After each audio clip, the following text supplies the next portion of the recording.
money on the line.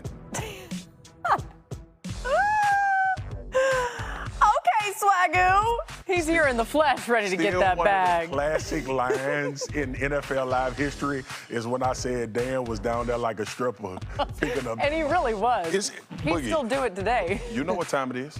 It's You time. know what time it is. Now, we have a little different Get That Bag segment because I haven't been here. Jalen Carter got paid. Right. Jeffrey Simmons got paid. We've seen some big money be passed out. So now it's like, who else needs to get paid? Vita Vea is out there. He continues to sit out of practice after requesting the trade. Should Vita Vea be getting that bag? Look, man. Let me go get these First time in history, I'm going to say that a big fella shouldn't get the bag. But I'm not talking about Vita Vea not getting paid. Vita Vea needs a suitcase because Vita Vea is going to do better, going to get a contract from another football team and becoming a big premium part of their defensive line as opposed to having a contract battle with the Tampa Bay Buccaneers, who, by the way, still hasn't paid their quote-unquote franchise quarterback. So Vita is still a monster on the interior. His production is still up there with some of the best in the league. We know how he pressures quarterbacks. We know how good he is against the run. We've talked about this defense for a long time, and Vita Vea has been the stalwart in the middle of this defensive line, creating havoc, creating opportunities for other players on defense. The man want to get paid. The man only making $17 million this year, which sounds crazy. Hey, if anybody out there want to give me $17 million, I got about 6 snaps a season in me. I'll give you all I got. But on the other hand, might be 7. Vita may do better going to another place. I think about places that have lost D tackles. The New York Giants. Yeah. You know, John Harbaugh has always wanted a big stalwart D tackle in the middle of his line of scrimmage. The Detroit Lions. Pass rush, being out there, pairing them up with Aiden Hutchinson and the Las Vegas Raiders. Yeah. And just for my giggles. Oh, giggle them. The Houston Texans. Oh, they need somebody else? They don't necessarily need anybody else. They got Big Sheldon in there. They just got Clowney. But I will tell you this. You're going after a Super Bowl. Okay. You don't know if these windows are going to be open for a long time. And I know they just paid Will Anderson every piece of money that they got in the state of Texas. But there's some stuff left over for Vita Vea. By the way, why you got to get that bag. It's not in that bag. I think we used somebody's old shoelace to tie that together, and I don't know what's on the inside of it. Okay, Mina, while we open our bag here, how much do you think...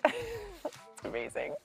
There's a lot of jokes that I could make that I'm not going to make right now. How much, Mina, does Vea's presence change things for that Bucs defense? There's so much that he does, and his presence, I think, matters a ton. Yeah, I mean, it's massive. Literally massive, but also massive in terms of how he impacts everyone on that defensive line. I hear you, Marcus, about Vea potentially getting a contract elsewhere, but if I'm a Tampa team that is, really should be the favorite or at least in contention to win the division again, as usual, Vea is such a big part of what they do on defense. He is, I would say, the primary reason why teams don't run on Tampa, which has had, while he's been there, one of the best run defenses in the NFL. But also think about the rest of that defensive line. They picked up Kalijah Cansey's option. He's got to stay healthy, but he's also an undersized player. He's very disruptive. You want him with Vita Vea. You want Vita Vea on there so that Ruben Bain Jr. can benefit from not getting double teamed, their first-round draft pick. So I would be loath to let him go if I'm Tampa, even if it is you got to really walk the line of trying to get a reasonable deal done at his age. And that is the key, MK. You brought up the most important point, and you think about Tampa and what they've been doing, shedding older age guys. Obviously, Levante David retires. You got Mike Evans over in San Francisco now.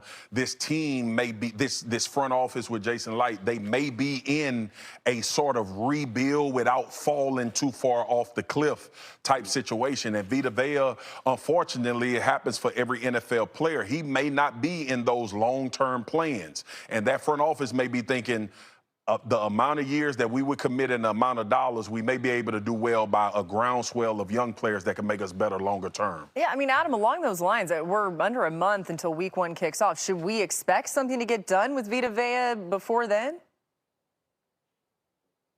Well, first of all, if Big Swagoo were running the Buccaneers, it sounds like Vita Vea will be signed to a new deal by now. For sure. But he's not. And so there are the questions that are out there.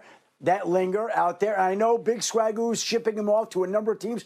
I noticed he didn't mention the Los Angeles Rams because they've added everybody else. Why not Vita Vea too? But the fact of the matter is, I don't think the Buccaneers are looking to trade Vita Vea. And I do think we're entering the time of the season where teams sometimes make another push to make things happen. And it wouldn't shock me if all this cold, frosty talk thawed a little bit in the coming weeks, and there was some movement here. I won't be surprised if that. I won't be surprised if something like that happens, Big Swaggo. We'll see. But for the time being, he's not happy. There's no deal. We can continue floating teams. I just think that that's going to be premature. Let's sit back. Let's wait. Let's see what happens. And then we can discuss Vita Vea's future I don't again here. I don't like the big dogs waiting on money.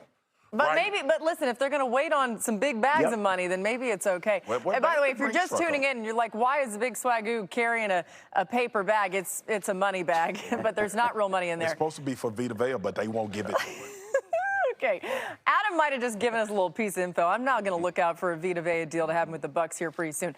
The Raiders and the Texans, they were out at joint practice today. C.J. Stroud trying to come back from that brutal playoff performance, right? He talked about his mentality around making those mistakes from that postseason. He talked about that today. Here's what he said. That's part of the game. You're going to have penalties. You're going to, make mistakes. You're going to have turnovers. It's all about, getting back up there and trying again. Because if you play scared in this league and scared of making mistakes, like you just be dead in the water. So you have to take risks.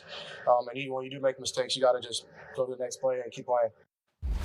Marcus, how do the Texans get Stroud back on track? We've seen him play really well at times. Yeah, protect him. Look, Nico Collins being out in the playoffs, I'm not going to absolve. Like somebody not having their number one wide receiver in those critical games, that matters. My biggest concern with CJ, and like we've had during the show, was that he just looked rattled. He looked like confidence had been shaken. And that is where I bring in DeMeco Ryans, because I think DeMeco Ryans is one of the best head coaches that we have in our league. And I also think DeMeco Ryans' number one job is to make sure now that C.J. Stroud has all confidence going into this season. Now, he's going to have guys around him. He's going to have to be there and receive that help. But with this defense and the things that he's afforded, if his guys are on the field, this should be a really, really good football team competing to try to win their division. But more importantly, I hope that he got that playoff run out of his system and out of his blood, because I will argue down with anybody that CJ was absolutely rattled during that run. And I don't know what the reason was. I don't know why that was the case, but I think that should have been the number one thing for DeMeco Ryans and this front office and staff is to get him out of that mode and build his confidence coming into this season. And what do you do with a young quarterback who gets rattled that the Houston Texans could not do last year? You got to run the football. And they were awful at it. To me, when I look at this team and ask, what do they need to do to be better, to get the most out of Stroud? That's where I'm laser focused. And I know they went out and got David Montgomery, and that certainly will help. But the biggest problem was not the backs. It was the offensive line. They were abysmal, 30th in the NFL in yards before contact per carry. They were actually average after contact, which suggests that it wasn't the back's fault. The left side of the offensive line in particular averaged a half a yard per carry less than the right side. So Arante Ursary, their young left tackle, needs to be better. They went out and got Wyatt Teller to play next to him. They remade this most of the offensive line, right? So the hope, I think, is that another attempt at a makeover will work better this offseason than it did last. I do think they got better players this time around, but they have to be more efficient running the football than they were last year, because Stroud was constantly behind this, and down in distance, and that can't happen again. Yeah, one of the things that they've emphasized with Stroud is just a little bit more urgency in the operation offensively as well, just getting everyone on the same page quicker to kind of keep it moving faster. You'll hear a lot more about this as we have the Texans and Raiders on Thursday night right here on ESPN. We actually spoke to the Texans today. Can't wait. Really interesting stuff. I'm kind of teasing you, but tune in. You'll find out more. Along with a lot of other presentations here. We've got a marquee preseason Week 2 matchup slate here Thursday and Friday on NFL Network. You can also get those streaming in the ESPN app. More sad news today. Former Ravens player and longtime player engagement advisor O.J. Brigance has died after a hard-fought battle with ALS.